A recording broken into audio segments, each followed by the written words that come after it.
ఏడాదిగా ప్రయత్నించిన సంతానం కలగలేదా? Noah IVF లో ఉచితంగా సంప్రదించండి. తెలుగు వన్ ప్రేక్షకులకు మదన్ గుప్తా నమస్కారాలు. మిత్రులారా, మనం ఈరోజు ఒక విశిష్టమైనటువంటి వ్యక్తితో చర్చా వేదికలో పాల్గొనబోతున్నాం. వారు శ్రీ శశిధర్ గారు. వృత్తిరీత్యా శశిధర్ గారు అడ్వకేట్, కానీ ప్రవృత్తిరీత్యా ఆయన ధర్మ పోరాట వీరుడు. ప్రస్తుతం వారు నా VHPకి జాయింట్ సెక్రటరీగా పనిచేస్తున్నారు. అనేక ధర్మ కార్యక్రమాల్లో వారు తమదైన శైలిలో స్పందిస్తారు. నమస్కారం శశిధర్ గారు. జై శ్రీరామ్. జై శ్రీరామ్. శశిధర్జీ, మనం హిందూ ధర్మం అని మాట్లాడుకుంటూ ఉన్నాం. ప్రత్యేకంగా మీరు VHPకి జాయింట్ సెక్రటరీ కూడా. అసలు VHP ఎందుకు ఏర్పడింది? దీని వెనుక ఉన్నటువంటి కారణం ఏమిటి? కొంచెం వివరిస్తారా? స్వదేశం, స్వధర్మం, ససంస్కృతి పరిరక్షించుకోవాలి. వేల సంవత్సరాల యొక్క దాడుల కారణంగా ఈ దేశంలో అనేక విషయాల లోపల ఒక ఆత్మన్యూన్యత భావం ఏర్పడ్డది.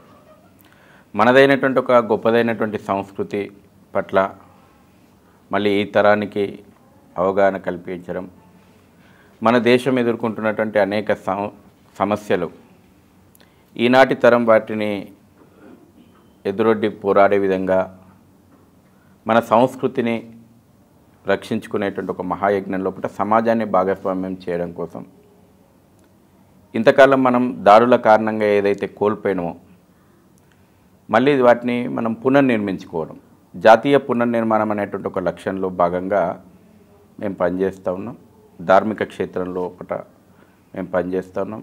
యువజన విభాగం బజరంగ్ దళ్ యువకుల కోసం సంస్కార కేంద్రాలు ఉన్నాయి, సింగిల్ టీచర్ స్కూల్స్ ఉన్నాయి. అనేక సేవా కార్యక్రమాల ద్వారా సమాజంలో అన్ని రకాలైనటువంటి వ్యక్తులను సంఘటితపరచడం. ముఖ్యంగా హిందూ సమాజాన్ని అనేక రకాలుగా విభజన చేశారు. కులము, ప్రాంతము, భాష, వర్గము, రాజకీయాలు, ఎన్ని రకాల డివిజన్స్ తీసుకురావాలో అన్ని రకాల డివిజన్స్ హిందూ సమాజం లోపల బ్రిటిష్ వాడు నాటిపోయినటువంటి ఒక విషబీజాల యొక్క వలయంలో ఇంకా మనం కొట్టుమిట్టాడుతున్నాం. వాటన్నిటికీ రూపుమాపి హిందూ సమాజాన్ని సంఘటితం చేయాలనేటువంటి ఒక లక్ష్యంతో మేము ముందుకు పోతా ఉన్నాం. అందుకే మేము ఏ కార్యక్రమాన్ని ప్లాన్ చేసినా ఆ రకంగా ఆ యోజనతోటి మేము ప్లాన్ చేస్తూ ఉన్నాం. మళ్ళీ భారత్ విశ్వగురు స్థానాన్ని అలంకరించాలి. ఎందరో మంది మహనీయులు ఆ కలలు కన్నారు. ఒకప్పుడు ఈ దేశం విశ్వగురు స్థానంలో ఉండదు. అన్ని రంగాల లోపట, అది శాస్త్ర సాంకేతిక రంగాలైతేనేది, కళలైతేనేమి, అనేక రంగాల లోపల ప్రపంచానికి ఇంత జ్ఞానభిక్ష పెట్టినటువంటి దేశం మనది. అది నిజంగా ఒక ఇంట్లో దొంగోడు ఎందుకు వస్తాడు? ఇక్కడ సంపద ఉంటే దొంగోడు దోచుకుపోతానికి వస్తాడు. ఈ ప్రపంచంలో అనేక దేశాలు భారతదేశం మీద ఎందుకు దాడులకు చేసిందంటే ఇక్కడంతా జ్ఞాన భాండాగారం, అంత సంపద భాండాగారం ఇక్కడ ఉంది కాబట్టే అనేక దాడులను ఈ దేశం ఎదుర్కొంది. సమాజంలో ఎప్పుడైతే సంఘటిత భావన లోపించిందో, ఎప్పుడైతే అనైక్యతతోటి సమాజం ఉన్నదో ఈ దేశం మూల్యం చెల్లించింది. కాబట్టి గతం నుంచి మనం పాఠాలు నేర్చుకోవాలి. చరిత్రలో జరిగినటువంటి పొరపాట్ల నుంచి పాఠాలు నేర్చుకొని భవిష్యత్తు లోపల మళ్ళీ ఆ పొరపాట్లు జరగకుండా సంఘటితమైనటువంటి హిందూ సమాజం మాత్రమే ఈ దేశాన్ని, ఈ ధర్మాన్ని కాపాడుకోగలుగుతుంది. ఆ యొక్క కార్యక్రమంలో, ఆ యజ్ఞంలో మేమున్నాం.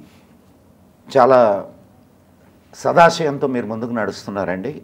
కానీ మీరు ఆశిస్తున్నటువంటి ఈ మార్పు హిందూ సమాజంలో వస్తున్నదా?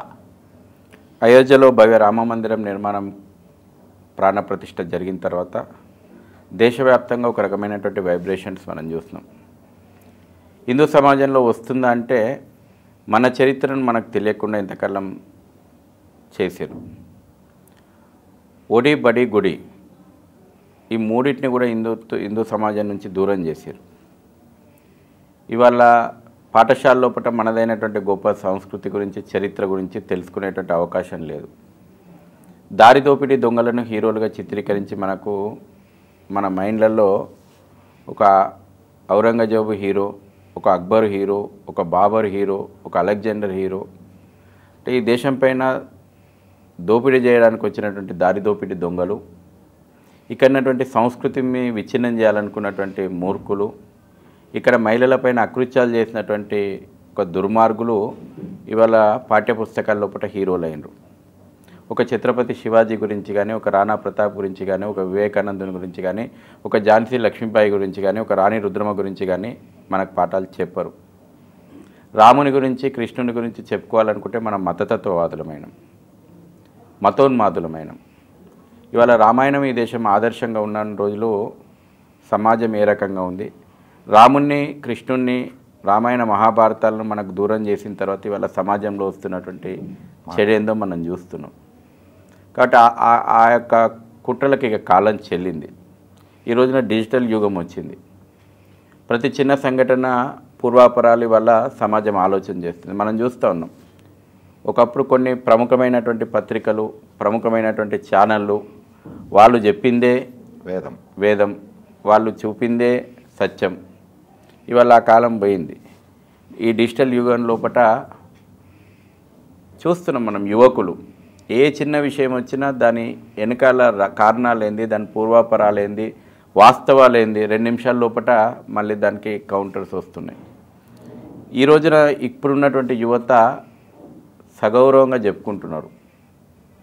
హిందుత్వం యొక్క గొప్పదైనటువంటి మన కల్చర్ ఏందో ఇప్పుడున్నటువంటి యువతకు ఒక్కొక్క విషయం అవగాహన అవుతుంది.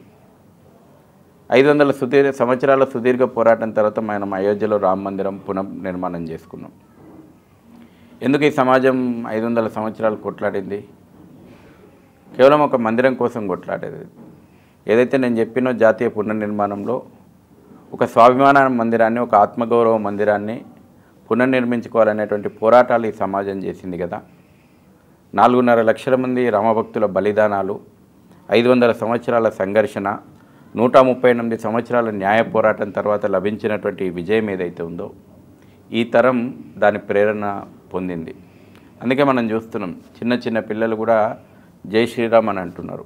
క్లాస్లో టీచర్ అటెండెన్స్ తీసుకుంటుంటే కూడా జై శ్రీరామ్ అని చెప్తున్నారు. కాబట్టి చరిత్ర ఒక భారతదేశ చరిత్రనే కాదు, ప్రపంచ చరిత్ర మారబోతూ ఉంది.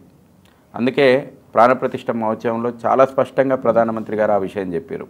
ఒక యుగ పరివర్తనకు నాంది అయోధ్యలో ప్రాణప్రతిష్ఠ జరిగింది.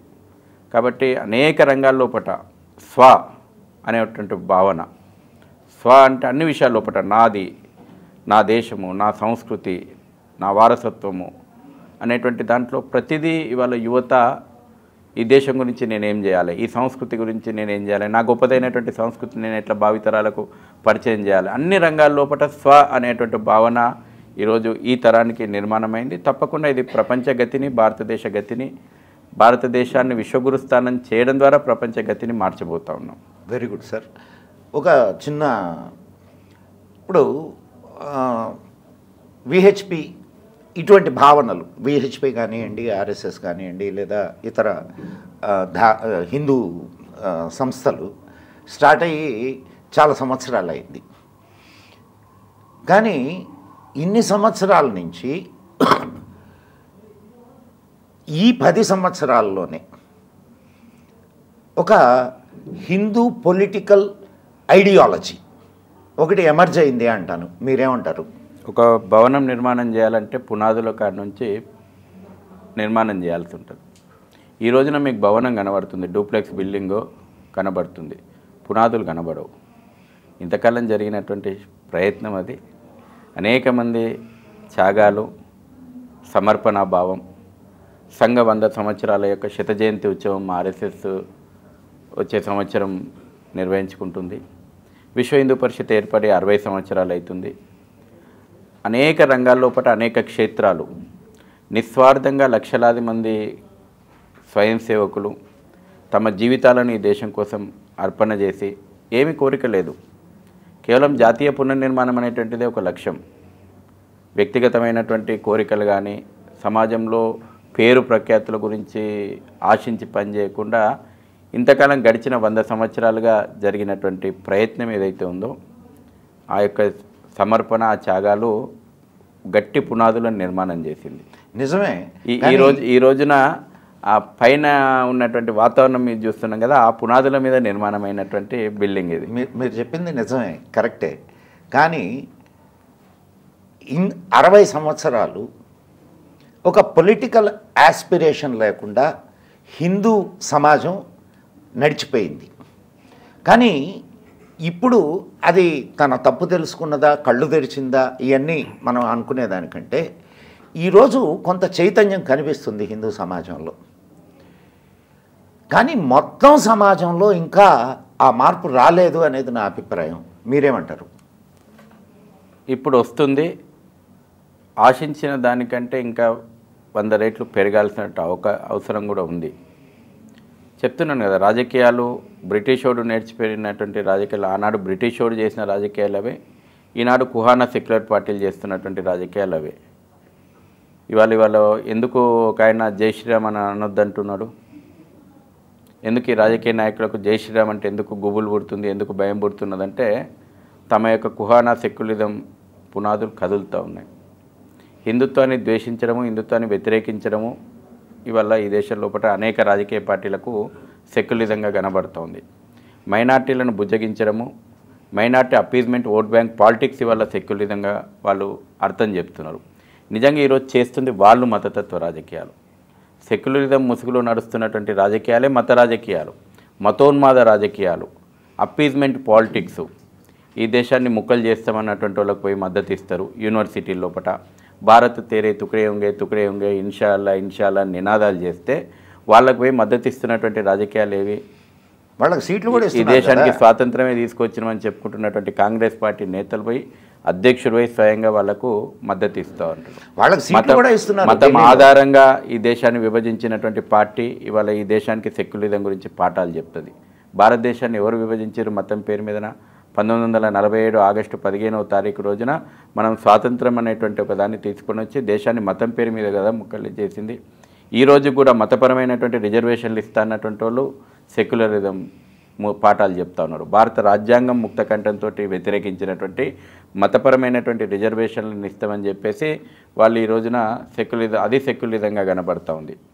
ఇవాళ హిందుత్వాన్ని విమర్శించడమే, హిందుత్వాన్ని ద్వేషించడమే సెక్యులరిజం అయిపోతుంది. నిన్న మొన్న కేసీఆర్ కూడా మాట్లాడుతున్నాడు, అనేకసార్లు మాట్లాడిండు. హిందుగాళ్ళు బొందుగాళ్ళు అన్నాడు. కాషాయ పతాకాన్ని తీసుకుపోయి బంగాళాఖాతంలో కలపడం వాళ్ళకు సెక్యులరిజం అయిపోయింది. దట్టీలు కట్టుకొని ఉపన్యాసం ఇవ్వడం వాళ్ళకి సెక్యులరిజం అయిపోయింది. కాషాయం పడితే మతోన్మాదం అయిపోయింది. ఇట్లా రాజకీయాలు మనం అనేక పరిణామాలు చూస్తున్నాం కదా. దేశంలో వీటన్నిటి మీద కూడా చర్చ జరుగుతుంది. నేను అందుకే ఒకటికి పసాలు చెప్తున్నాను, ఈ డిజిటల్ యుగం లోపల యువత చాలా మెచ్యూర్డ్గా ఆలోచన చేస్తూ ఉన్నారు. రేపు ఓటరు ఖచ్చితంగా చాలా పరిణతితోటి ఆలోచన చేసి ఈ దేశాన్ని రక్షించడం కోసం ఓటేస్తాడు. అందుకే ఇవాళ ఎంతకైనా దిగజారుతున్నారు. ఇక దింపుడు గల్ల మాష అని అంటారు. ఒక పక్కన జాతీయవాదం, దేశభక్తి, దేశంలో జరుగుతున్నటువంటి అనేక పరిణామాలపైన విస్తృతమైనటువంటి అవగాహన ఉన్నటువంటి సమాజం ఒక రకంగా ఉంటే, ఇంకా తమ రాజకీయ పబ్బం గడుపుకోవడానికి ఈ దేశంలో మొదటి నుంచి ఉన్నటువంటి విభజన శక్తులు ఏవైతే ఉన్నాయో అవన్నీ ఏకమై ఇప్పుడు ఈ రోజున పోరాటానికి సిద్ధమైపోయినాయి. దేశ వ్యతిరేక శక్తులకు, దేశభక్తులకు జరుగుతున్నటువంటి పోరాటంగా నేను ఈ ఎన్నికలను అభివర్ణిస్తాను. ఎందుకంటే వాళ్ళు ఎజెండా దాచుకుంటలేరు. ఇవాళ 2 మేనిఫెస్టోలు నేను తెచ్చిన. ఇది కాంగ్రెస్ మేనిఫెస్టో, ఇది బీజేపీ మేనిఫెస్టో. ఈ 2 మేనిఫెస్టోలను మనం చదివితేగిన వీళ్ళు చాలా క్లియర్గా ఈ రోజున వాళ్ళేం దాపరీకరణ చేసుకోలేదు. వాళ్ళు ఓపెన్గా ఈ దేశం లోపల మతపరమైనటువంటి రిజర్వేషన్లు ఇస్తా అంటున్నారు. తర్వాత షరియత్లా ఇండైరెక్ట్గా షరియత్లా అమలు చేస్తాం, మేము పర్సనల్ లాస్కు ప్రియారిటీ ఇస్తామని చెప్తున్నారు. తర్వాత ఈ దేశం లోపల గోవును మనం ఆరాధనీయంగా చూస్తాం, ఫుడ్ మీద రిస్ట్రిక్షన్స్ ఎత్తేస్తామంటే ఒక రకంగా గో రాజ్యాంగంలో ఆర్టికల్ 48లో పొందుపరిచినటువంటి దానికి విరుద్ధంగా వాళ్ళు ప్రవర్తిస్తూ ఉన్నారు. దాని తర్వాత లవ్ జిహాదును ప్రోత్సహించేలాగా వాళ్ళ పథకాలు ఉన్నాయి. మతపరమైనటువంటి రిజర్వేషన్లు ఇస్తా అన్నారు. ఎందుకు ఇవాళ ముస్లిం లీగుకు ఎందుకు వేర్పాటువాదం పెరిగింది? కమ్యూనల్ అవార్డ్స్ బ్రిటిష్ ప్రభుత్వం తీసుకొచ్చిన తర్వాతనే ముస్లిం లీగ్ పురుడు పోసుకొని వేర్పాటు వాదంతో ఈ దేశ విభజనకు కారణమైంది.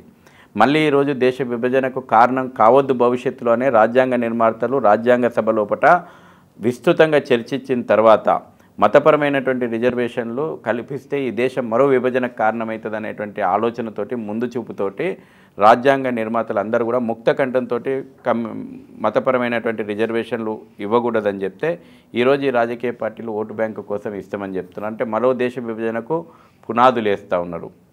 డైవర్సిటీ కమిషన్ వేస్తారట, చాలా ఘోరంగా ఉన్నది అందులో. డైవర్సిటీ ఇప్పటికే ఈ తుకుడే గ్యాంగుల ఎజెండాలో భాగంగా అంటే ఈ దేశాన్ని ఇంకా ఒకటి కాకుండా ఎన్ని రకాలుగా విభజనవాదాన్ని ప్రోత్సహించాలనో, అది భాష పేరు మీదనా, ప్రాంతం పేరు మీదనా, లేకపోతే కులాల పేరు మీదనా, మతాల పేరు మీదనా, ఇంకా ఎన్ని రకాలుగా విభజించాలనో అన్ని రకాల విభజనవాదాలను తెరపైకి తేవడానికి డైవర్సిటీ కమిషన్ వేస్తా అని చెప్పేసి హామీ ఇచ్చింది కాంగ్రెస్ మేనిఫెస్టో. కాబట్టి ఒక రకంగా అందుకే ప్రధానమంత్రి గారు పదే పదే చెప్తున్నారు, ముస్లిం లీగ్ ఆలోచనలతోటి పురుడు పోసుకున్నటువంటి మేనిఫెస్టో ఆ రకమైనటువంటి మేనిఫెస్టోగా ఇవాళ ఈరోజు కాంగ్రెస్ మేనిఫెస్టో కనబడుతూ ఉంది. దీని మీద ప్రజల లోపల చర్చ జరగాల, ఖచ్చితంగా చర్చ జరుగుతుంది. ఏ పత్రికలు రాసినా, ఏ పత్రికలు రాకపోయినా, ఏ టీవీలు చూపెట్టకపోయినా డిజిటల్ యుగం లోపల మనలాంటి యూట్యూబ్ ఛానళ్ళల్లో అనేక సామాజిక మాధ్యమాల ద్వారా ఖచ్చితంగా దీని మీద విస్తృతమైనటువంటి చర్చ జరగాలని నేను కూడా కోరుకుంటున్నాను. నిజమే. ఇప్పుడు కాంగ్రెస్ పార్టీ కొత్తగా ఈ విషయాన్ని తీసుకొని వచ్చింది అయితే అని మాత్రం నేను అనుకోను. గత 60 సంవత్సరాల నుంచి వాళ్ళ విధానం అదేగా ఉంది. ఇప్పుడు ఒక చిన్న ఇన్సిడెంట్ ఏదైనా ముస్లింల పట్ల జరిగితే అది ప్రపంచవ్యాప్తంగా జరిగిన అపచారంగా ప్రచారం చేస్తుండారు. అదే ఒక హిందూ పట్ల ఏదైనా అత్యాచారం జరిగితే అది అసలు లెక్కలోకే తీసుకోవడం లేదు. నిన్నటికి నిన్న కాంగ్రెస్ మన కర్ణాటకలో కాంగ్రెస్ కార్పొరేటర్ కూతురు లవ్ జిహాద్కి బలే అయితే దాన్ని కూడా సమర్థించడానికి వెనుకాడని వెన్నెముకలేని వాళ్ళుగా తయారయ్యారు. దీనికి పరిష్కారం ఎట్లా? పరిష్కారం ప్రజాస్వామ్యం లోపల ఓటు రూపంలో ఉంటుంది.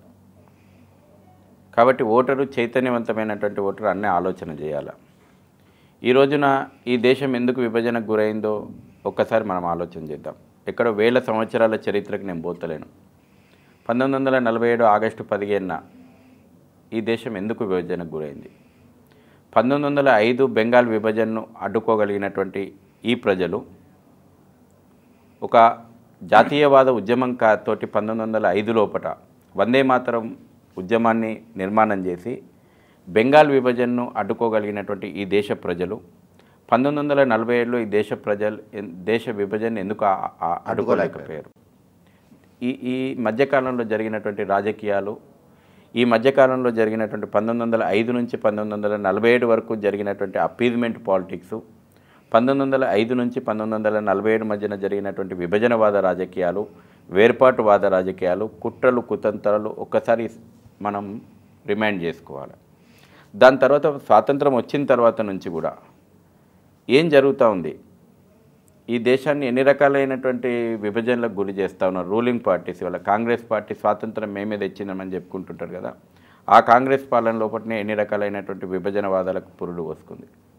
ఇవాళ కాశ్మీరీ ఫైల్స్ అని ఒక చిత్రం చూపెడితే అది పనికిమాలిన చిత్రము, పనికిమాలిన ఫైల్స్. అవి ఎక్కడో లేదు కదా, 1990లో కదా, 1990లో హిందువులపైన జరిగినటువంటి అకృత్యాలు, హిందూ పండిట్లను ఎలగొడితే ఎక్కడనో విదేశాల నుంచి వచ్చినటువంటి బంగ్లాదేశ్ నుంచి వచ్చినటువంటి, పాకిస్తాన్ నుంచి వచ్చినటువంటి, రోహింగ్యా నుంచి వచ్చినటువంటి ఏమో ఇక్కడ మానవత్వము వెల్లివిరుస్తుంది. వాళ్ళకు రేషన్ కార్డులు ఇవ్వాలి, ఆధార్ కార్డులు ఇవ్వాలి, ఓటర్ కార్డులు ఇవ్వాలి, ఇంటి అల్లుల లెక్క సాదాల. ఇది మాత్రం సెక్యులరిజము, ఇది మానవత్వము.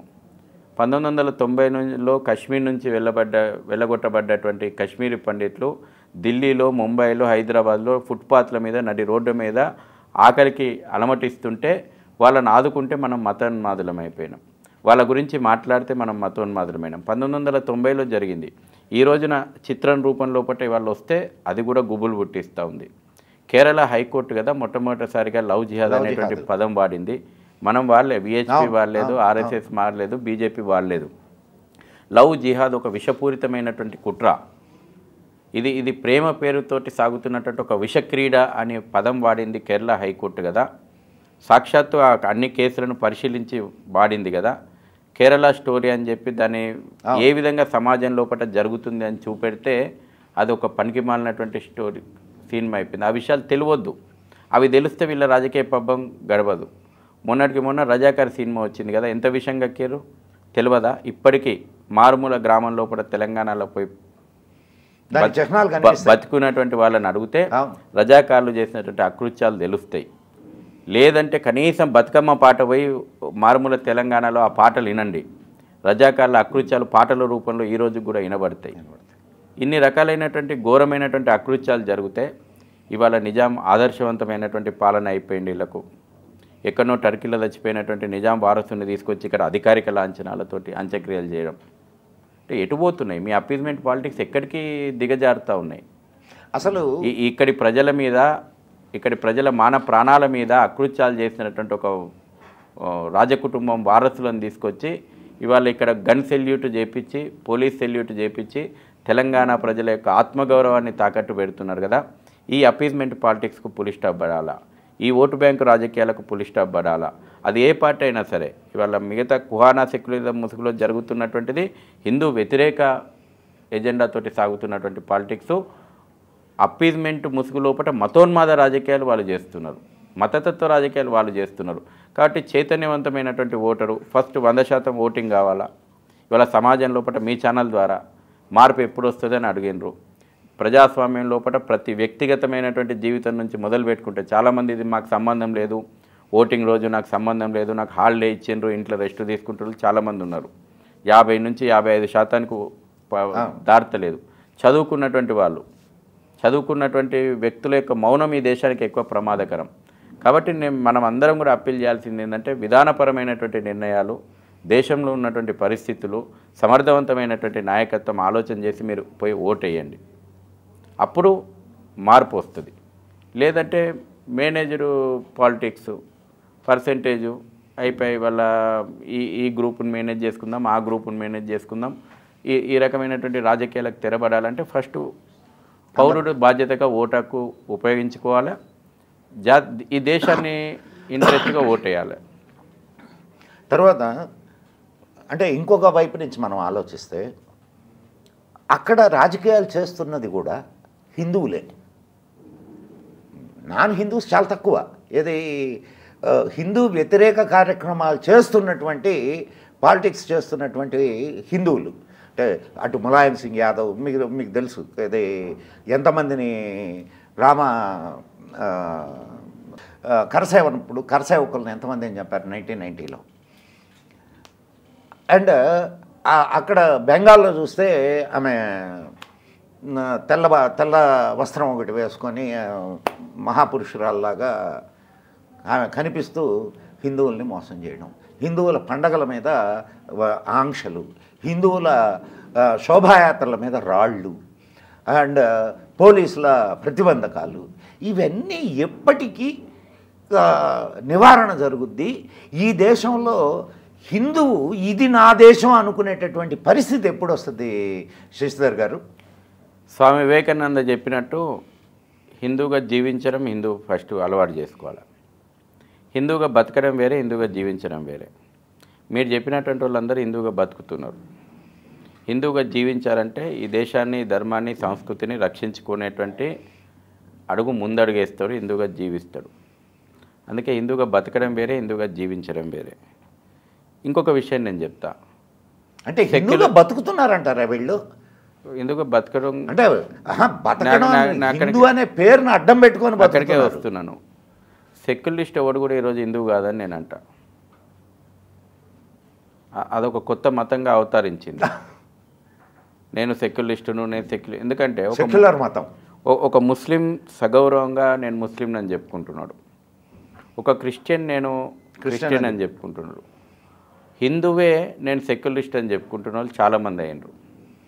హిందువునని గర్వించు, హిందువుగా జీవించు, ఇది రావాలా. సెక్యులరిజానికి అర్థం తప్పు చెప్పారు. అర్థాలను తప్పుడు అర్థాలని చెప్పుకుంటూ పోతారు. నీ ధర్మాన్ని నువ్వు గౌరవించి, నీ ధర్మాన్ని నువ్వు ప్రేమించి ఇతరులను కూడా గౌరవంగా చూడడం సెక్యులరిజం. నిజమైనటువంటి సెక్యులరిజం అంటే అది. కానీ నీ ధర్మాన్ని నువ్వు పాటించకుండా, నీ ధర్మాన్ని నువ్వు అవహేళన చేస్తూ, ఇతరులైనటువంటి ఓటు బ్యాంక్ రాజకీయాల కోసం ఇతర ధర్మాలను, ఇతర యొక్క మతాలను చంకనెత్తుకోవాలని చూస్తే విధానం సెక్యులరిస్టులు అవలంబన చేసుకున్నారు. కాబట్టి ఇవాళ సెక్యులరిజం చెప్పుకుంటాడు ఫస్ట్ వాడి యాక్టివిటీ ఏం కనబడుతుంది? యాంటీ హిందుత్వ. యాంటీ హిందుత్వ కూడా కాదు, ఇంకొక అడుగు ముందుకేసి యాంటీ నేషన్గా తయారైంది. కాబట్టి ఈ సెక్యులరిజానికి నిజమైనటువంటి అర్థం సెక్యులరిజం గురించి చెప్తోళ్ళు, పాఠాలు చెప్తోళ్ళు, ఉపన్యాసాలు ఇచ్చేటోళ్ళకు కూడా తెలియదు. అసలు అందుకే రాజ్యాంగ నిర్మాతలు అసలు సెక్యులర్ అనే పదాన్ని పెట్టలేదు, రాజ్యాంగంలో పెట్టలే. ఈ దేశానికి, ఈ భారతదేశానికి సెక్యులరిజం గురించి జీవన విధానానికి కొత్తగా పాఠాలు చెప్పాల్సిన అవసరం లేదు. వేల సంవత్సరాలుగా ఇంత ఆకలితోటి వచ్చినటువంటి వాళ్ళకు అన్నం పెట్టినాం, ఆశ్రయం కోరుకున్నటువంటి వాళ్ళకు ఇంత ఆశ్రయం ఇచ్చినాము. ఇవాళ తల్లి ప్రేమ ఎట్లనో భారతదేశం ప్రపంచ దేశాలకు చూపెట్టింది. ఒక అమ్మ ప్రేమ ఎట్లుంటుందో మిగతా దేశాలకు భారతదేశం చూపెట్టింది. ఇక్కడ సెక్యులరిజం గురించి గొప్పగా పాఠాలు చెప్పాల్సిన అవసరం లేదనే రాజ్యాంగ నిర్మాతలు ఆ పదం కూడా వాడలేదు. కుట్రపూరితంగా ఓటు బ్యాంకు రాజకీయాల కోసం ఇందిరాగాంధీ ఎమర్జెన్సీ పెట్టే కంటే ముందు తీసుకొచ్చి పెట్టినటువంటి పదం అది. ఇవాళ దాన్ని పట్టుకొని ఈ దేశంలో అనేక రకాలైనటువంటి కార్యక్రమాలకు పునాదులు వేసిండ్రు. కాబట్టి సెక్యులరిజం అనేటువంటి దానికి ఈ సెక్యులరిజం మత్తు నుంచి హిందూ సమాజం బయటికి రావాలి. అసలు ఈ పదాలని తొలగించేదానికి అవకాశం లేదా? అది ప్రభుత్వాలు చేయాలి. అదే ఆ ప్రభుత్వాలు ఆలోచిస్తున్నాయి. సమాజం ఈరోజు ప్రభుత్వాలు అంటే ఆ ప్రభుత్వాలను ఏర్పరిచేటువంటి పౌరులు, ఓటర్లు ఖచ్చితంగా ఈ మార్పు రావాలని జాతీయవాద ప్రభుత్వాలకు అందలం ఎక్కించి ఆ రకమైనటువంటి సమాజం నుంచి ఆ రకమైనటువంటి డిమాండ్ వస్తే ఖచ్చితంగా ప్రభుత్వాలు ఆలోచన చేస్తాయి. అంటే అసలు ఇప్పటిదాకా డిమాండ్ రాలేదని అంటారా? చాలామంది డిమాండ్ చేస్తున్నారు. నేనేమంటున్నాను, అసలు అర్థమైంది ఫస్ట్ ఈ రాజకీయ పార్టీలు చెప్పాలి. అసలు ఇంకొక చిన్న ఆలోచన శశిధర్ గారు, ఇద్దరు అన్నదమ్ములు విడిపోయారు. ఒకడేమో నాది ముస్లిం రాజ్యంగా ప్రకటించుకున్నాడు. మన వాళ్ళకి ఏం పోయే కాలం వచ్చింది హిందూ రాజ్యంగా ప్రకటించకపోవడానికి? ఇది హిందూ రాజ్యమే, ఇది హిందుస్థానే. ఈ సెక్యులర్ అనే అంటే ఆ రోజు కూడా అందరూ ఉండొచ్చు ఇక్కడ, ఎవరు వెళ్ళాల్సిన పని లేదు అని చెప్పి మన నాయకులు ఆనాడు మాట్లాడారు కదా. ఆనాడు మన హిందూ సమాజం ఎందుకు రియాక్ట్ కాలేదు? కాలక్రమం లోపల ఈ సమాజానికి అనేక బలహీనతలు వచ్చినాయి. కారణాలు అనేకం. నేను ఇంతకుముందు చెప్పినట్టు నీదైనటువంటి గొప్పదైనటువంటి చరిత్ర నీకు తెలియనప్పుడు నీ లోపల ఆ స్వాభిమానం చచ్చిపోయింది. ఈ రోజున పరిస్థితులు మారినాయి. గడిచిన 10 సంవత్సరాలుగా ఈ దేశంలో వచ్చినటువంటి చైతన్యం. అందుకే మనం చూస్తాం, కొత్త పార్లమెంటు ప్రారంభం చేసుకోగానే ధర్మమే ఈ దేశం లోపల అత్యున్నతమైనటువంటి స్థానం అని చెప్పి సింగోల్ ప్రతిష్టాపన చేసుకున్నాం. అయోధ్యలో రామ మందిరం ప్రాణప్రతిష్ఠ చేసుకున్నాం. తర్వాత పార్లమెంటు పైన కూడా గర్జించే సింహాలను పెడితే దాంతో పెద్ద చర్చ, సింహాలు గర్జిస్తాయా? సారానాథులో పోయి స్తూపం చూస్తే అసలు అశోక స్తూపానికి ఈ స్తూపానికి ఇంతకాలం మనకు మూతి ముడుచుకున్న సింహాలను చూపెట్టి మనం అట్లా చేసిరు అన్నట్టు. మనం మూతి మూర్చుకున్న సింహాలు కాదు, గర్జించే సింహాలే ఈ దేశం. కాబట్టి ఒక్కొక్క విషయం పూర్తిగా అవగాహన అవుతున్నది. కాబట్టి దేశంలో ఆ చైతన్యం వస్తుంది, ఆ రిజల్ట్ కూడా వస్తుంది. ప్రజాస్వామ్యం లోపల ఎందుకు ఈ రోజున ఆ రిజల్ట్ వచ్చింది, ఎందుకు వీళ్ళ పునాదులే మిగిలే పరిస్థితికి వచ్చినాయి? ఇవాళ వీళ్ళకు సమాధులే మిగులుతాయి. ఈ కుహానా సెక్యులర్ పార్టీలకి మిగిలాల్సింది సమాధులే వాళ్ళ భావజాలానికి. ఈ దేశంలో నిర్మాణాల చరిత్ర ప్రారంభమైంది. అందుకే ఇవాళ పోతే ప్రధానమంత్రి, విదేశీ నాయకులు ఎవరన్నా వస్తే తీసుకుపోయి సమాధులు చూపెడతలేడు. పోయి నిత్యం నా దేశం ఇది, ఇగో ఈ గంగ ప్రవహిస్తుంటుంది, దీనికి హారతి ఇవ్వడం నా దేశ సంస్కృతి అని చూపెడతా ఉన్నాడు. ఈ దేశంలో గొప్పదైనటువంటి దేవాలయాలు, వేల సంవత్సరాల చరిత్రను మనకు చూపెడతా ఉన్నాడు. మొన్న G20 సమావేశం అయితే చాలా స్పష్టంగా ఈ దేశం యొక్క కల్చర్ ఏంది, ఈ దేశం యొక్క చరిత్ర ఏంది, మీ దేశాలు ఉట్టకముందు, మీ దేశాలు కళ్ళు తెరవకముందు ఈ దేశం అన్ని రంగాల్లో ఏం సాధించిందో ప్రపంచం ముందర భారత నాయకత్వం, నరేంద్ర మోడీ గారి నాయకత్వం పెట్టింది. ఇవాళ ప్రపంచం భారత్ వైపు చూస్తుంది. అందుకే భారత్ నాయకత్వాన్ని ప్రపంచం కోరుకుంటుంది. భారత నాయకత్వంలో మాత్రమే ఈ ప్రపంచం సురక్షితంగా ఉండగలుగుతుంది అనేటువంటి విశ్వాసం ఈ ప్రపంచం లోపల అన్ని దేశాలు చూపెడతా ఉన్నాయి. అందుకే యుద్ధం చేస్తున్నటువంటి 2 దేశాలు, అటు రష్యా, ఉక్రెయిన్ ఇద్దరూ భారత్ మాటనే వినడానికి సిద్ధంగా ఉన్నారు. కాబట్టి వాళ్ళ భారత్ యొక్క పాత్ర ప్రపంచం లోపల గణనీయంగా పెరిగింది. అది ఈ దేశ ప్రజలు జాతీయవాద నాయకత్వాన్ని బలపరచడం కారణంగా వస్తున్నటువంటి మార్పులు ఇవన్నీ కూడా. కాబట్టి ఇప్పుడు మళ్ళీ ముందు మనకు ఎన్నికల సందర్భం కాబట్టి తప్పకుండా నేను ఒక మాట చెప్పగలుగుతా. ఖచ్చితంగా ప్రజలు ఈ యుగ పరివర్తన సమయం లోపల భారత్ విశ్వగురువుగా స్థానాన్ని అలంకరించడానికి మరికొంత దూరంలో ఉన్నటువంటి సమయం లోపల ఏమాత్రం ఏమరపాటు నిర్లక్ష్యం వద్దు. మీరు పోలింగ్ బూత్కు వెళ్ళాలి, ఖచ్చితంగా ఓటింగ్లో పాల్గొనాలి, మీ కుటుంబ సభ్యులు, మీ బంధువులు ఓటింగ్లో పాల్గొనేలాగా చేయాలి. జాతీయవాద శక్తులకు, వేర్పాటువాద శక్తులకు తేడా ఏందో వివరించాలి, జాతీయవాద శక్తులను బలపరచాలి. మళ్ళీ మనము ఈ దేశాన్ని విశ్వగురు స్థానం వైపు నిలబెడతా అని చెప్పి చాలా స్పష్టంగా ప్రకటించిపోతున్నటువంటి ఒక జాతీయవాద నాయకత్వం నరేంద్ర మోడీ గారిని మనం అందరం కూడా బలపరచాల్సినటువంటి అవసరం ఉంది. చివరగా అండి, అఫ్కోర్స్ దేశ రాజకీయాలు మాట్లాడుకున్నాం, హిందూ అండ్ సౌత్ అండ్ నార్త్లో జాతీయవాద రాజకీయాలకి చాలా యాక్సెప్టెన్స్ ఉంది. అండ్ వాళ్ళు వాళ్ళ థింకింగ్ని మార్చుకున్నారు. ఈ సౌత్లో ఇంకా అటువంటి మార్పు రావడం లేదు, ఎందుకు? అది మనం ఎప్పుడు ఎక్స్పెక్ట్ చేయొచ్చు, ఎప్పటి వరకు? అంటే రకరకాలు ఇక్కడ బ్రిటిష్ కాలం లోపల ఇక్కడ నవాబులు, సుల్తానుల పాలన ఉండడము, తర్వాత మొఘలులతోటి సంఘర్షణ ఉత్తర భారతదేశంలో ఎక్కువగా ఉండడము, తర్వాత ఈ దేశాన్ని నార్త్ ఈస్ట్ అనే డివిజన్ పేరు మీద ఆర్య ద్రవిడ సిద్ధాంతం లేనటువంటి దాన్ని తీసుకొచ్చి ఒక రకమైనటువంటి విభజనవాదాలను ప్రోత్సహించడము, అనేక కుట్రలు జరిగినాయి. ఇవాళ అవన్నీ కూడా పటాపంచలవుతున్నాయి. చాలా విషయాల లోపల ఇవాళ అసలు ఎవరైతే సిద్ధాంతాలు ప్రవచించారో బ్రిటిషర్ల కాలం లోపల మ్యాక్స్ ముల్లర్ కానీ మెకాలే కానీ పెట్టిపోయినటువంటి విషబీజాలు ఏవైతే ఉన్నాయో వాటి విషయాలు ఒక్కొక్కటి ఇవాళ వెలుగులోకి చూస్తూ ఉన్నాయి. ఇది ఒక రాజు అఖండ భారతం, అష్టాదశ శక్తిపీఠాలు, 12 జ్యోతిర్లింగాలు ఈ దేశాన్ని అఖండతను సూచిస్తాయి. కాబట్టి వల్ల మనం కాశీకి తమిళనాడుకున్న సంబంధం ఏదో మొన్న తమిళ సంగమం ద్వారా మనం చాటినాం. కాబట్టి వాళ్ళ ఇక్కడ ఒక ఆదిశంకర్లు అవతారం పర్యటన కానీ మనం చూస్తే ఎక్కడి కాలడి ఎక్కడి బద్రీనాథ్, ఇక్కడ నుంచి పోయి పూజారులు అక్కడ పూజలు చేస్తారు. కాబట్టి అనేక విషయాల లోపల ఈ దేశం అఖండతను చాటి చెప్తుంది.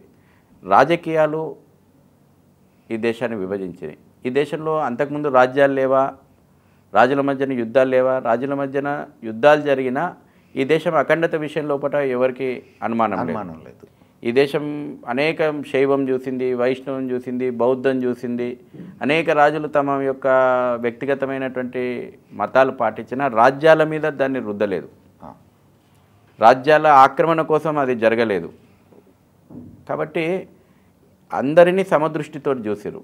కానీ ఓరే పీరియడ్ ఏదైతే మనకు మత యుద్ధాలు ఈ దేశం మీద జరిగినాయో, సామ్రాజ్యవాద యుద్ధాలు ఈ దేశాన్ని ఆక్రమణకు గురి చేసినాయో, వాళ్ళ యొక్క రాజ్యాలను పటిష్టం చేసుకోవడం భాగంగా దేశాన్ని అనేక రకాలుగా విభజన చేసినారు. ఆ విభజన రాజకీయాలు స్వాతంత్రం వచ్చిన తర్వాత కాంగ్రెస్ కూడా కొనసాగించింది. కాంగ్రెస్ కూడా ఆ విషబీజాలను ఇంకా పెద్ద చేసింది. కాబట్టి ఒక జాతీయవాద పార్టీగా చెప్పుకుంటున్నటువంటి కాంగ్రెస్ పార్టీ ఈరోజు కూడా అదే చేస్తుంది. ఈరోజు కూడా ప్రజల ఐక్యతను వాళ్ళు డైవర్షన్ కమిషన్ వేస్తా అంటే అర్థమైంది. ఇంకా ఈ వేర్పాటువాద శక్తులను, ఈ వేర్పాటువాదాలను బలాన్ని ఇవ్వడం, ప్రజల లోపల లేనిటువంటి ఒక సిద్ధాంతాలను తీసుకురావడానికి ఆ కమిషన్ రేపు పనిచేస్తుందా?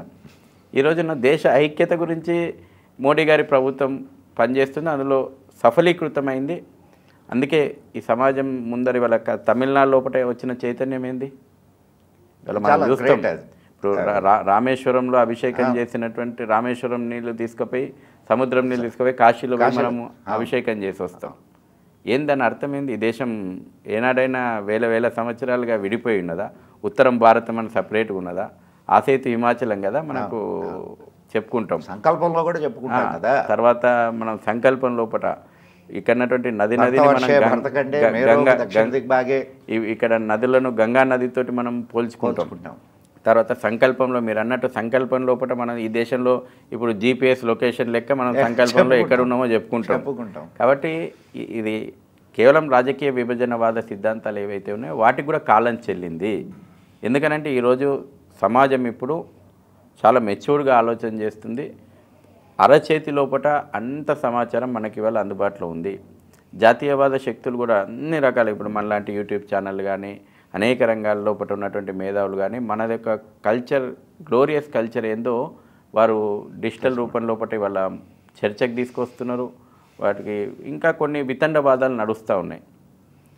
ఆ వితండవాదాలకు మిగిలేది ఏంటంటే వాళ్ళ వితండవాదాలు, వాళ్ళ యొక్క విభజనవాద రాజకీయాలు, వాళ్ళ యొక్క స్వార్థపూరితమైనటువంటి ఎజెండాలకు ప్రజలు ఆ యొక్క భావజాలానికి సమాధులు కట్టేటువంటి రోజు వచ్చింది. తప్పకుండా అదే జరుగుతుంది. గడిచిన 2 ఎలక్షన్లలో జరిగింది, ఇప్పుడు ఇంకా 3వ ఎలక్షన్లలో ఇప్పుడు పూర్తి స్థాయి లోపల అది జరగబోతూ ఉంది. అందుకే మోడీ గారు మొన్న పార్లమెంట్లో లాస్ట్ సెషన్ లోపల ఎజెండా వారు 5 సంవత్సరాల ఎజెండా పెట్టలే, చాలా స్పష్టంగా చెప్పిండు 1000 సంవత్సరాల ఎజెండా సిద్ధంగా ఉందని. 1000 సంవత్సరాలలో కోల్పోయింది ఏందో మళ్ళీ 1000 సంవత్సరాలకు ఎజెండా రూపొందించడానికి జరుగుతున్నటువంటి ఎన్నికలు ఇవి. కాబట్టి రాబోయే రోజుల్లోపల ఇంకా చాలా రకాలైనటువంటి చట్టాలు మనం చూస్తాం.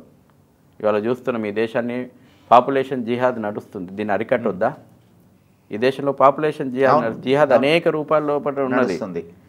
ల్యాండ్ జిహాద్, పాపులేషన్ జిహాద్, అనేక రకాలైనటువంటి జిహాద్ నడుస్తూ ఉంది. దాన్ని అరికట్టేలాగా పాపులేషన్ కంట్రోల్ బిల్లు రావాలా, UCC రావాలి, యూనిఫామ్ సివిల్ కోడ్ ఎందుకు ఉండకూడదు? రాజ్యాంగం వచ్చి ఇన్ని సంవత్సరాలైనా రాజ్యాంగంలో పొందుపరిచినటువంటి విషయాలను ఇవాళ మనం అమలు చేస్తామంటే ఇంత గగ్గోలు ఎందుకు? ఇది సెక్యులరిజమా? అంటే రాజ్యాంగాన్ని వ్యతిరేకించడం సెక్యులరిజమా? అదే రాజ్యాంగం లోపల ఉన్నది కదా UCC అమలు చేయాలని. CAAని ఎందుకు వ్యతిరేకిస్తూ ఉన్నారు? CAAని వ్యతిరేకించడం రాజ్యాంగం పరంగా ఇచ్చినటువంటి హామీ కదా. ఈ దేశాన్ని మతం పేరు మీద విభజిస్తప్పుడు అక్కడ ఉండిపోతున్నటువంటి ప్రజలకు ఇచ్చినటువంటి హామీ కదా. ఇంతకాలానికి దాన్ని నెరవేరిస్తే ఇవాళ దాని మీద గగ్గోలు. ఇక కొన్ని రాజకీయ పార్టీలు వలసవాదులతోటి, వేర్పాటువాదులతోటి, లేకపోతే చొరబాటుదారుల ఓట్లతోటే గెలవాలని కలలు కంటున్నాయి. వాటన్నిటికి కూడా పులి స్టాప్ పెట్టేటువంటి రోజు వచ్చింది. పులి స్టాప్ పెట్టాల్సినటువంటి బాధ్యత మొట్టమొదటిగా పౌరుంది, బాధ్యత గల పౌరుంది. మన యొక్క ఓటు ద్వారా ఈ యొక్క ఉన్నటువంటి అన్ని రకాలైనటువంటి సమస్యలకు పరిష్కారం మన ఓటే. ఇప్పుడు కాంగ్రెస్ పార్టీ కానివ్వండి, లేదా యాదవ ప్రముఖులు, వీళ్ళందరూ నితీష్ మొన్నటిదాకా ఇక్కడ కులగణన జరగాలి అని చెప్పి మాట్లాడుతున్నారు. అది ఎంతవరకు సమంజసం? దీన్ని బీజేపీ లేదా హిందూ సంఘాలు సమర్థిస్తున్నాయా, వ్యతిరేకిస్తున్నాయా? మొదటగా కులం అనేది మన బలహీనతనా, కులం అనేది మన బలమా? కులం బలమేనండి. నేను ఆ విషయంలో బలహీనత అనుకోను. నేను 2 విషయాలు. ఇవాళ గతంలో ఇదే UPA 1 ప్రభుత్వం ఉన్నప్పుడు మతపరమైనటువంటి లెక్కలు అన్ని డిపార్ట్మెంట్ ఇంక్లూడింగ్ భారత సైన్యం లోపల మతపరమైనటువంటి గణాంకాలు తీయాలనేటువంటిది కుట్రకు తీసింది. తర్వాత జనాభా పరంగా ఆ రోజున ఒక రిపోర్ట్ ఉంది, జనాభా పరంగా ఏ రకమైనటువంటి మార్పులు వస్తున్నాయి దేశం లోపల, ఒక వర్గం ప్రజల యొక్క జనాభా ఏ రకంగా పెరుగుతుంది, హిందువుల యొక్క జనాభా ఎట్లా తగ్గుతుంది అనేటువంటి లెక్కలు వస్తే అది ఆ ఫైల్ తొక్కి పెట్టారు. వీటిని మాత్రం బయట పెట్టరు. కానీ కులపిచ్చి సమాజం లోపల పెరిగి ఉన్నది. మనం అవుననుకున్నా కాదనుకున్నా దీన్ని ఒప్పుకోవాల్సింది. మీరు అన్నారు కదా, కుల అభిమానాన్ని నేను తప్పుపట్టను. కుల పిచ్చి మాత్రం ఖచ్చితంగా హిందుత్వానికి హానికరం, దేశానికి హానికరం. కుల ప్రేమ తప్పు కాదు, కుల ప్రేమ ఉండండి. ఎందుకంటే ఒక కులం మీద ప్రేమ ఉంటే ఆ కులం యొక్క అభివృద్ధి కోసం పాటుపడితే ఇండైరెక్ట్గానో డైరెక్ట్గానో సమాజం అభివృద్ధి సమాజం చెందుతుంది, కోసం. దేశం అభివృద్ధి చెందుతుంది. ఎగ్జాక్ట్లీ. కుల ప్రేమ తప్పు కాదు, కుల పిచ్చి ఉంది కదా, ఈ కుల పిచ్చి దేశానికి ధర్మానికి చాలా ప్రమాదంగా మారింది. అసలు ఎప్పుడు వచ్చిన ఈ కులాల కుంపట్లు? ఇవాళ ఎందుకు ఈ కాంగ్రెస్ మేనిఫెస్టో లోపల హిందువులు ఏకమవుతున్నారు కాబట్టి మళ్ళీ కులాలకు అతీతంగా కులాల అడ్డుగోడలు తొలగించుకొని గడప లోపట్నే కులం గడప దాటితే మనం హిందువులం అనేటువంటి ఒక భావన నిర్మాణమై దేశవ్యాప్తంగా ఇవల్ల మనకు పూరి జగన్నాథ్ రథయాత్ర అవుతుంది. లక్షల మంది వస్తున్నారు. అక్కడ కులాలను చూసి ఒకరికొకరు నిలబడుతున్నారా? మన అయోధ్య రామ మందిరం నిర్మాణం అయింది. ఈ దేశం లోపల 6,50,000 గ్రామాల నుంచి ప్రతి ఇంటి నుంచి పూరి గుడిసె నుంచి మొదలు పెట్టుకుంటే రాష్ట్రపతి భవన్ వరకు 17.5 కోట్ల కుటుంబాల కాంట్రిబ్యూషన్ తోటి అయోధ్యలో మనం రాముని నిర్మాణం చేసుకొని ఏకత చాటుకున్నాం. కాబట్టి హిందువుల్లో వస్తున్నటువంటి ఈ ఐక్యత దృష్టిలో పెట్టుకొని మళ్ళీ కులం యొక్క పిచ్చిని మళ్ళీ రెచ్చగొట్టడానికి డైవర్షన్ కమిషన్ పేరు మీదన ఈ కాంగ్రెస్ చేస్తున్నటువంటి విభజన రాజకీయాలు. అసలు నేను ఇయర్లీ కరెక్ట్గా నేను చెప్పలేదు, 1800 ప్లస్ 1850, 60 ఆ ప్రాంతం లోపల రెస్లీ కమిషన్ 1851 రెస్లీ కమిషన్ మొదటి జనాభా లెక్కలను గణాంకాలను 1851 తీసిన తర్వాత ఆ రోజున కుల బై బర్త్ క్యాస్ట్ సర్టిఫికేట్ ఇవ్వడం స్టార్ట్ అయింది. అంతకుముందు కులాలు వృత్తులే, ఇవి కేవలం వృత్తులే. కానీ వాడు కుట్రపూరితంగా పర్మనెంట్గా దీన్ని ఒక కులం అనేటువంటి దాన్ని రిజిస్టర్ చేయాలని చెప్పేసి మళ్ళీ నెక్స్ట్ జనాభా లెక్కలు ఎవరికి ఏమైపోయిందంటే అంతకుముందు ఉన్నటువంటి కులాల లెక్కలు తర్వాత జనాభా లెక్కల్లో 5 ఏళ్ళ తర్వాత చేసిన జనాభా లెక్కల్లో తేడా వస్తే వాడు గమనించింది ఏంటంటే వృత్తి మార్పిడి కూడా ఉంది ఈ సమాజం లోపల. ఒక వృత్తి నుంచి ఇంకో వృత్తికి కూడా ఒక యజ్ఞాన్ని చేసుకొని మారేటువంటి సాంప్రదాయాలు ఉన్నాయి. కాబట్టి వాడు ఏం చేసిండు, ఈ సమాజాన్ని కులం పేరు మీద డివైడ్ చేయాలి, పర్మనెంట్గా ఈ కుల చిచ్చుని ఇట్లనే పెట్టాలని బై బర్త్ క్యాస్ట్ సర్టిఫికేట్ ఇచ్చేటువంటి కుట్ర రెస్లీ కమిషన్ చేసింది. ఇంకో ఇప్పటికి కూడా మనం అది కంటిన్యూ ఆ కుంపట్లో మనం ఉన్నాం. కాబట్టి మీరు అడిగిన ప్రశ్నకు కుల పిచ్చి ఈ సమాజానికి తప్పు. కుల ప్రేమ ఉండనియండి, దాన్ని ఎవ్వరు కాదని లేరు. నీ తోటివాని మీద నీ సహచరుని మీద ప్రేమ ఉంటే అది నీకు మంచిది, సమాజానికి మంచిది. కానీ కుల పిచ్చి కారణంగా ఇంకొకరిని ద్వేషించడం అది నీకు మంచిది కాదు, సమాజానికి మంచిది కాదు, దేశానికి మంచిది కాదు. కాబట్టి హిందూ సమాజం ఈ కులం అనేటువంటి ఈ పిచ్చి నుంచి బయటికి రావాలా, కులం అనేటువంటి అడ్డుగోడల నుంచి బయటకు వచ్చి హిందూ సంఘటన శక్తిగా నిర్మాణం కావాలి. ఆ ప్రయత్నంలో ఇవాళ అన్ని సంస్థలు ఉన్నాయి, అది వేగంగా జరుగుతుంది. దేశంలో ఆ పరిణామాలు రిజల్ట్ ఒక్కొక్కటి కనబడుతున్నాయి. కాబట్టి ఇగో వీళ్లకు ఈ విదేశీ వారసులకు, ఈ విదేశీ వారసత్వపు భావజాలానికి, ఈ దేశ విభజనవాద భావజాలానికి భయం పుట్టుకొని మళ్ళీ కులోన్మాదాన్ని రెచ్చగొడుతూ ఉన్నారు. అందుకే ఎజెండాలలో స్పష్టంగా ప్రకటించారు. ఇక మీరు ఏదో పర్సనల్గా ఫీలింగ్ ఏదో చెప్తానండి. అది నేను ఈ మధ్య నేపాల్ వెళ్ళాను. నేపాల్ మన దేశం కాదు, ఒకప్పుడు హిందూ దేశం, ఇప్పుడు కమ్యూనిస్టుల చేతుల్లో పడి నాశనం అయింది. అక్కడ నేను చాలా మారుమూల ప్రదేశాలకు వెళ్ళి ఎక్కడైనా కూర్చొని ఛాయ్ తాగుతుంటే, సార్ మీరు ఎక్కడి నుంచి వచ్చారు? నేను హైదరాబాద్ అండి, భారత్ హైదరాబాద్ నుంచి వచ్చారా? సార్ ఈసారి ఓవైసీ ఓడిపోతాడా సార్? వాళ్ళు ఈ ప్రశ్న నేను 4-5 చోట్ల ఎదుర్కొన్నాను అక్కడ. మీ అభిప్రాయం ఏంది దీని మీద? మరో జిన్నా అవతారం ఎత్తాలని ఓవైసీ కలలుగా అంటున్నాడు. వాళ్ళ తమ్ముడు అక్బరుద్దీన్ ఓవైసీ మరో కాశీం రజీలాగా వ్యవహరిస్తూ ఉన్నాడు. స్టేట్మెంట్ చూస్తున్నాం మనం, 15 నిమిషాల పోలీసులు పక్కకు జరిపితే ఊచకోతకు వస్తా అంటున్నాడు. ఓవైసీ ఏమో దేశవ్యాప్తంగా మళ్ళీ విస్తరించి మరో జిన్నా అవతారం ఎత్తాలే, మరో దేశ విభజనకు కుట్రలు పడినటువంటి ప్రణాళికతోటి వాళ్ళు ఓపెన్గా పబ్లిక్ మీటింగ్లలో మాట్లాడుతున్నారు. కాబట్టి భాగ్యనగరంలో ఉన్నటువంటి ప్రజలు ఇవాళ ఆలోచన చేయాలి, ఓటర్లు ఆలోచన చేయాలి. నిజంగా ఇవాళ త్రిపుల్ తలాకు ఒక సాటి అదే మతంలో ఉన్నటువంటి ఒక మహిళకు స్వేచ్ఛ ఇవ్వడానికి ఒప్పుకోలేనటువంటి మతోన్మాదాన్ని వల్ల మనము భరించాలన్నా, ఆ సమాజం ఆలోచన చేస్తుంది వాళ్ళ. ముస్లిం మహిళలు కూడా ఇంతకాలానికి మా స్వేచ్ఛ గురించి ఆలోచన చేసినటువంటి ప్రధానమంత్రి నరేంద్ర మోడీ గారు ఆయనకు అండగా నిలవాలి అనేటువంటి ఒక ఆలోచన ముస్లిం మహిళలలో వచ్చిందంటారా? వచ్చింది. ఉత్తరప్రదేశ్ లోపల 80% ముస్లింలు ఉన్నటువంటి ఏరియా లోపల అసెంబ్లీ లోపల బీజేపీ క్యాండిడేట్లను గెలిపించారు. వచ్చినట్టు కాదా? ఉత్తరప్రదేశ్లో సరే వచ్చినట్టు కాదా? మన తెలంగాణ తప్పకుండా. ఇవాళ ఎందుకు భయం పుట్టుకున్నది ఓవైసీకి? ఎందుకు ఇవాళ కాంగ్రెస్ తోటి కాళ్ళ బేరానికి వస్తున్నాడు? ఎందుకు లోపాయికారంగా బీఆర్ఎస్ తోటి కాళ్ళ బేరానికి వస్తున్నాడు? ఎంబీటీ మొన్నటికి వరకు ఎంఐఎంను వ్యతిరేకించే కదా ఎంబీటీ ప్రారంభమైంది. ఇవాళ మొన్న ప్రెస్ కాన్ఫరెన్స్ పెట్టి తమ అభ్యర్థిని నిలుపుతలేము, మేము మతం పేరు మీదన మాకు ఉమ్మడి శత్రువు బీజేపీ, కాబట్టి మా మతానికి ఇబ్బంది వస్తుంది, కాబట్టి మా యొక్క ఉలేమాల యొక్క మా మత పెద్దల యొక్క సూచన మేరకు మేము పోటీ నుంచి విరమించుకుంటున్నాము. ఆ గుబులు పుట్టింది కాబట్టే ఇవాళ ఇన్ని రకాలుగా ఓవైసీ ప్రయత్నాలు చేస్తూ ఉన్నాడు. బోగస్ ఓట్ల యొక్క భరతం పట్టినాం. బోగస్ ఓట్లు చాలా మటుకు డిలీట్ అయినాయి. అయినా ఇంకా ఈ పోలీసు కూడా చాలా స్పష్టంగా ఎందుకంటే నేను పార్లమెంటుకు 2 సార్లు ఇన్ఛార్జిగా పనిచేసిన. పేపర్ ప్రకటనలు చెప్తారు, చాలా ఆశ్చర్యం ఉంటుంది మదన్జీ. పేపర్లలో ఏం ప్రకటన చేస్తారు పోలీస్ కమిషనరు? మేము 500 అత్యంత సున్నితమైనటువంటి పోలింగ్ బూత్లను మేము గుర్తించినాం, సీసీ కెమెరాల పర్యవేక్షణ లోపల పోలింగ్ ఉంటుంది. ఇన్ని రకాలైనటువంటి ఒక ప్రకటనలు చూస్తాము. ఫీల్డ్కి పోతే ఏమండు హోంగార్డ్ ఉంటాడు అక్కడ.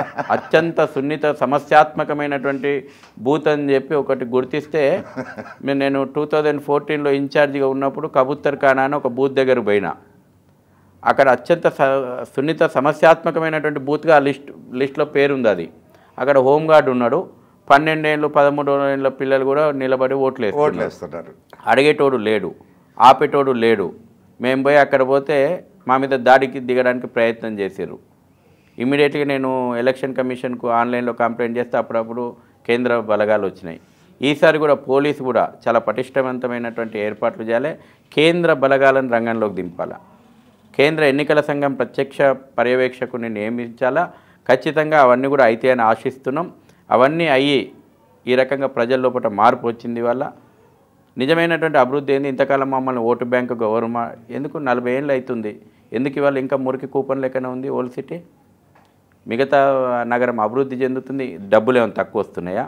అక్కడి నుంచి వస్తున్నటువంటి ట్యాక్స్లు ఏంది? అక్కడికి పోతున్నటువంటి రెవెన్యూ ఏంది? నేను ఒకసారి ముఖ్యమంత్రి మీటింగ్లో అడిగిన, అక్కడి నుంచి వస్తున్నటువంటి రెవెన్యూ కంటే పోతున్నది 3 రెట్ల రెవెన్యూ ఎక్కువ ఉన్నది. నగరంలో మిగతా ప్రజలందరూ కట్టినటువంటి ట్యాక్సులు కూడా ఓల్డ్ సిటీ అభివృద్ధికి మనం పంపుతున్నాం. అయినా ఎక్కడ పోతున్నాయి ఆ నిధులన్నీ? ఎందుకు డ్రైనేజీ లైన్లు ఇంకా అట్లనే పొంగి పొర్లుతున్నాయి? ఎందుకు అదే ఇరుకైనటువంటి రోడ్లు ఉన్నాయి? ఎందుకు అదే మంచినీటి సమస్య ఉంది? ఇవాళ ఆ సమస్యలు వ్యక్తిగతమైనటువంటి జీవితం నుంచి మొదలు పెట్టుకుంటే ఇంతకాలం మతోన్మాదం ఎంత మనని ఎన్కేసుకొచ్చింది. ఇంకా దుబాయ్ షేకులకు ఆడపిల్లల్లో ఎక్కడి నుంచి పోతున్నారు? ఎందుకు ఇంకా పేదరికంలో ఉన్నది? ఇవాళ అవి మాట్లాడితే మేము మతోన్మాదులం అంటాం. మనం ఇవాళ యూసీసీ వస్తే మొట్టమొదట లాభపడేది ముస్లిం మహిళ. త్రిబుల్ తలాక్ వచ్చింది మొట్టమొదట, వాళ్ళ సంతోషం ఏర్పాటు చేస్తూ ఉన్నారు. రేపు ఇదే కాంగ్రెస్ మేనిఫెస్టో లోపల ఎందుకు పర్సనల్ లాస్ను మేము ఒక పక్కనేమో ఉమెన్ ఎజెండాలనేమో జెండర్ ఈక్వాలిటీ గురించి మాట్లాడుతుంది. వీళ్ళ డ్యూయల్ రోలు ఉమెన్కి సంబంధించినటువంటి ఇష్యూస్ పెడితేనేమో జెండర్ ఈక్వాలిటీ గురించి పెద్ద పెద్ద ఉపన్యాసాలు ఇచ్చిండ్రు. ఇలా మళ్ళీ అదే మైనార్టీలకు వచ్చేవరకేమో వాళ్ళ పర్సనల్ లాస్కు షరియత్ లాస్కు మేము ప్రయారిటీ ఇస్తామని అంటే ఇంకా ముస్లిం మహిళలు అణగదొక్కిబడి ఉండాలన్నా? ఇంకా ముస్లిం మహిళల యొక్క సమానత్వం లేదా, స్వేచ్ఛ లేదా? ఇవాళ అవన్నీ కూడా చర్చకు వస్తున్నాయి. సమాజం చదువుకున్నది, వాళ్ళ చేతుల్లో కూడా స్మార్ట్ ఫోన్ ఉంది కాబట్టి అవన్నీ కూడా చర్చకు వస్తున్నాయి. తప్పకుండా మార్పు వచ్చింది. జూన్ 4వ తేదీన భాగ్యనగరం లోపల కాషాయపు జెండా ఎగరబోతుంది. గ్రేట్. ఈ రజాకార్ భావజాలాన్ని తరిమికొట్టి ఈ రజాకార్ వారసత్వానికి ముగింపు బలికి రజాకార్ల పార్టీ అది. ఏఎంఐఎం ఈ దేశానికి వ్యతిరేకంగా రజాకార్లు స్థాపించినటువంటి పార్టీ, కాసిం రజ్వీ నేతృత్వంలో సాగినటువంటి పార్టీ, ఇవాళ అసదుద్దీన్ ఓవైసీ నేతృత్వంలో సాగుతున్నటువంటి పార్టీ, రజాకార్ భావజాలం ఉన్నటువంటి పార్టీ, రజాకార్ వారసత్వాన్ని ఒంటకు పట్టించుకున్నటువంటి పార్టీ. ఆ భావజాలాన్ని బొందబెట్టి కాషాయపు ధ్వజాన్ని రెపరెపలాడించేటిది భాగ్యనగర్ ప్రజలు సిద్ధమైనరు. నిజంగా మనందరం కూడా కోరుకుందాం. భాగ్యనగరంలో ఉన్నటువంటి ఓటర్లు ముఖ్యంగా అందరూ కూడా నిజమైనటువంటి జాతీయవాదాన్ని గెలిపిస్తారని ఆశిస్తూ ఉన్నాం. ధన్యవాదాలు శశిధర్ గారు. చాలా చక్కటి చర్చ జరిగింది. మీరు అన్నట్టు చివరిగా భాగ్యనగరం ప్రజలు కళ్ళు తెరిచారు. కళ్ళు తెరిచారు. ఉప్పెనగా సాగుతుంది అది, ఆ ప్రభంజనం సాగుతుంది. అందుకే వాళ్ళకు జ్వరం పుట్టుకుంది ఆల్రెడీ.